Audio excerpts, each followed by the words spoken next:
afternoon. In the 2 days following the death of 19-year-old Mary Hawks, we are learning a little bit more about what happened, but many questions remain unanswered.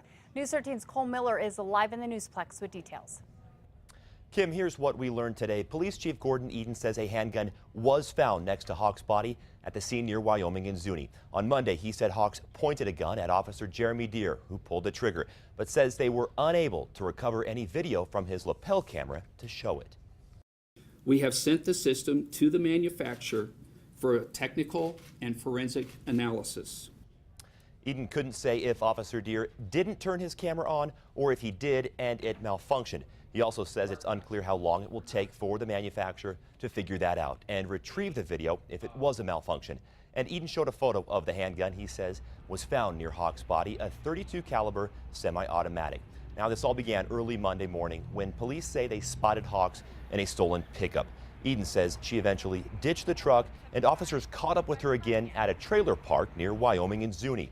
Eden says Hawks began running and pointed a gun at Officer Deere, who then opened fire on the young woman. Eden couldn't say how many shots were fired or where Hawks was hit. The chief also didn't know if anyone else saw Hawks point that gun at Deere besides Deere. As for that officer, he has a blemished past. He was a witness in a deadly police shooting of an unarmed man that the DOJ report called unjustified.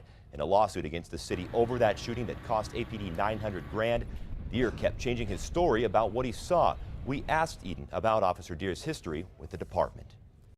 I would not want to talk about his past at this time because that becomes a personnel issue. Deere was also red flagged by APD a couple of years ago for possible bad behavior. We also asked the chief if there's lapel video from any other officers that shows the shooting. He said he didn't know. Kim, back to you. Okay, thanks, Cole. Now, Eden says APD did notify the Department of Justice yesterday about this shooting. He also called in the ATF to try to trace the gun found by Hawks' body to see where it came from.